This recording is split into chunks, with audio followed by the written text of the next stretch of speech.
Defence pharma అంటూ రేవంత్ రెడ్డి తన కుటుంబీకులకు భూములు కట్టబెడుతున్నారు అన్న విమర్శలపై స్పందించారు మంత్రి శ్రీధర్ బాబు. మొత్తం 200 కోట్ల విలువైన భూముల్ని కట్టబెడుతున్నారని కేటీఆర్ అంటుంటే మార్కెట్ వాల్యూ ప్రకారమే ఆ భూముల విలువ 7.5 కోట్లు అంటున్నారు శ్రీధర్ బాబు. అయినా భూముల కేటాయింపుపై కమిటీదే నిర్ణయమని, ఆ విషయం బీఆర్ఎస్ నేతలకు తెలీదా అంటున్నారు శ్రీధర్ బాబు.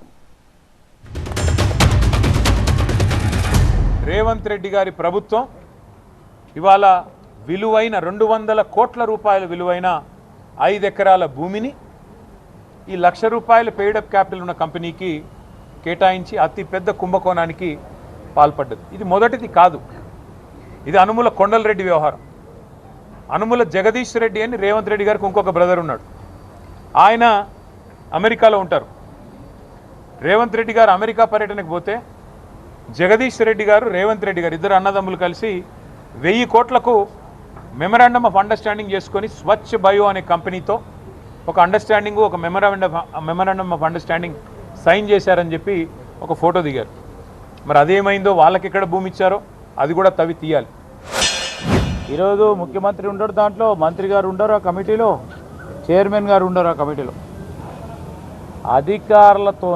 అధికారులు పూర్తి స్థాయిలో సమీక్షించి ఈ బోర్డు మెంబర్ నిర్ణయం ఈరోజు బోర్డు మేము ఏర్పాటు చేసింది కాదు, అనేక సంవత్సరాలుగా వస్తుంది. అది ఆ రోజు 90 లక్షలు చెప్తే పెరుగుతూ ఉన్న ఇన్ఫ్లేషన్ పెట్టుకొని 1,50,00,000 నిర్ణయం చేయడం జరిగింది. 5 ఎకరాలకు ఎంత అవుతుంది?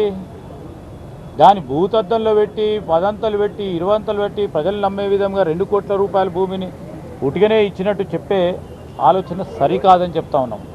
ఎందుకంటే పరిశ్రమలకు సంబంధించి 200 కోట్లు పరిశ్రమలకు సంబంధించి ఔత్సాహికులకు మనం ప్రోత్సాహం చేయాలి. అక్కడ ఉన్న విధి విధానాల లోపలనే నిర్ణయం చేయబడటం జరుగుతుంది. కొన్ని సందర్భాల్లో సబ్సిడీస్ ఇస్తూ ఉంటాం. ఎందుకు సబ్సిడీలు ఇచ్చినావు, ఎందుకు ఇన్సెంటివ్స్ ఇచ్చినావు అంటే పరిశ్రమలను ప్రోత్సాహం చేయాలనే ఉద్దేశంతోనే బోర్డు మెంబర్స్ కూర్చొని నిర్ణయం చేసిన మేరకే ఆ బోర్డు నిర్ణయం చేసింది, ఆ బోర్డు ఇచ్చింది.